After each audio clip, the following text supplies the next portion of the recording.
Hey everyone, welcome to Area 616. Last year, Marvel Studios shocked everyone by announcing that 10 years after her initial debut, Black Widow would be getting her own solo film. Since then, details have been very scarce. Kate Shortland joined as the director, there were a couple of leaked casting calls, some new crew members added, and the occasional rumors here and there, but not much confirmed stuff. The film is reportedly set to begin filming on Monday, March 25th, which is just a couple of months from now. We should start getting some casting information soon, most likely in February. We don't technically have an official release date, but it's most likely going to come out on the May 1st, 2020 MCU date that's already set. But another report has come out saying that Marvel has been considering it for an R rating, which has put it back in the spotlight. So today I wanted to talk about how I think Marvel can make Black Widow truly great, how they can make this film stand out from the crowd, and I'll be going over some of the rumors about the film along the way. Before we get started, I figured I'd go ahead and go over the aforementioned casting calls real quick.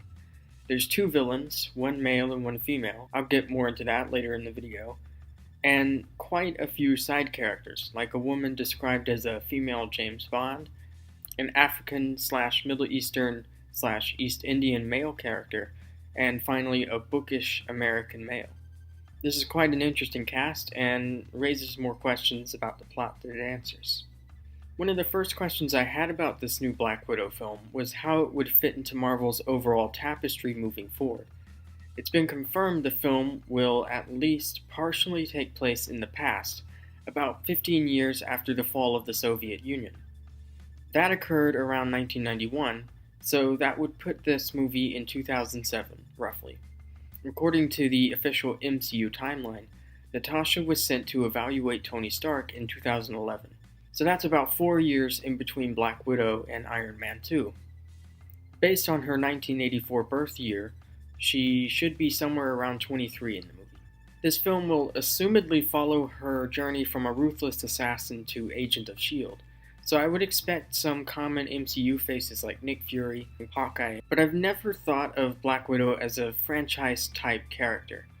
I can't really even imagine what a trilogy of Black Widow movies would be about. So, in my humble opinion, I think this should be a one-and-done Marvel movie. No sequels, just a one-shot following Natasha.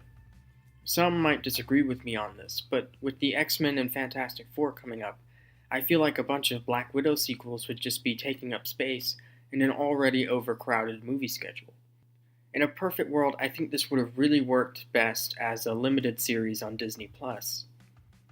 Over the last couple of weeks, Marvel has been recruiting some talent from a very specific genre of film.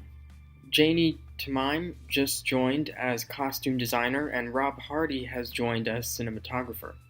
Tamim worked as costume designer on Skyfall and Spectre, and Hardy was cinematographer for Mission Impossible Fallout.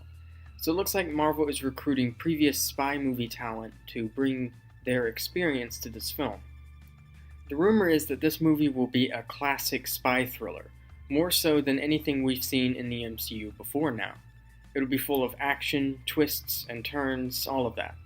I love the idea of this. I've really been dying for a good old-fashioned spy story set in the MCU.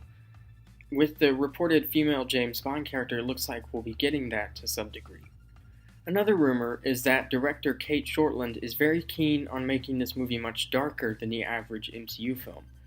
Couple that with reports that Marvel is considering an R rating, and it's clear this will be very different from Marvel's usual stuff tonally, which I'm all for.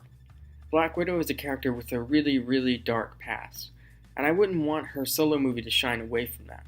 I'd love to see them explore the moral gray area Natasha has always operated in, and it would fit with a spy thriller tone perfectly.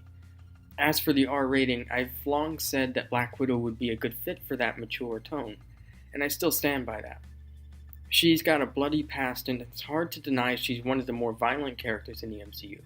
I mean, the only character I've seen that's as quick to kill as her is the Punisher. So an R rating would really help emphasize that. I doubt even if it were R-rated it'd be super graphic or anything. I mean, this is still Disney we're talking about. But they could use the rating to help emphasize the dark sides of Natasha, put a whole new light on that red on my ledger line in the Avengers. And with characters like Deadpool and Wolverine on their way to the MCU, I really think it's just a matter of time before Marvel and Disney have to make a concrete decision on whether or not they want to make R-rated content. It might be a good idea to test the waters with a fan-favorite character like Black Widow first. This one is something I think this movie is already doing, taking advantage of the lack of Avengers to put a whole new perspective into the MCU. Marvel movies are known for being CGI heavy and full of spectacle, and it suits them well. I mean, that's exactly what you need to properly do in Avengers or Thor movie. But Black Widow is very different, especially if it's before the first Iron Man. There aren't really any elements that lend themselves to this kind of spectacle. No CGI enemies or alien invasions that we know of. Natasha is just an exceptionally well-trained assassin, and I'd like to see the MCU take this opportunity to try out a new tone, a more down-to-earth, grounded feel, with more high-end action. I'd like to see more practical stunt work here. One of the best things about the Mission Impossible movies is their action. It's pulse-pounding, it's both clean and stylistic and extremely brutal. There's a ton of spectacle in these movies, but it all comes from practical stunts, which is a rarity in today's Hollywood. I'd like to see Marvel try their hand in this with Black Widow, thrilling practical stunt pieces over CGI explosions and aliens and so forth. Not that there's anything wrong with that, of course. Lately, Marvel has been killing it with their villains. Thanos, Killmonger, the Vulture, all great in their own ways. Hopefully the tradition continues with Talos and Mysterio this year. And I think that with a movie like Black Widow, a strong antagonist would be particularly important. In the casting breakdowns for the movie, 2 unnamed villain roles are listed. A lead male in his 40s, one that's described only as exciting, and a secondary female in their 50s, one said to be cunning. I automatically think of Madam B from Age of Ultron with the second one, but considering they're casting her here, I'm gonna say it might be a reimagining of Yelena Belova. As for the main villain, the site that originally put out these breakdowns theorized that it was one of 2 characters. Red Guardian, a former KGB agent who was actually married to Natasha for a while, and Taskmaster, a mercenary with the uncanny ability to mimic anyone's fighting style. Of the 2, Taskmaster is certainly more exciting, but honestly I'd prefer him to be saved for later. That way he can copy the likes of Cap and Spider-Man and not just Natasha.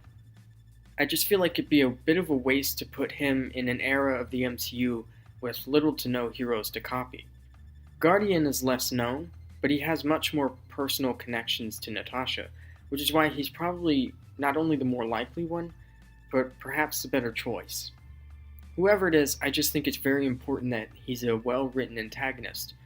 If this movie is more grounded like I'm hoping it to be, I think that's especially important. The organization Guardian would be associated with, the Red Room, has the potential to be a great antagonist itself. It's a very creepy and deep-rooted part of Marvel lore.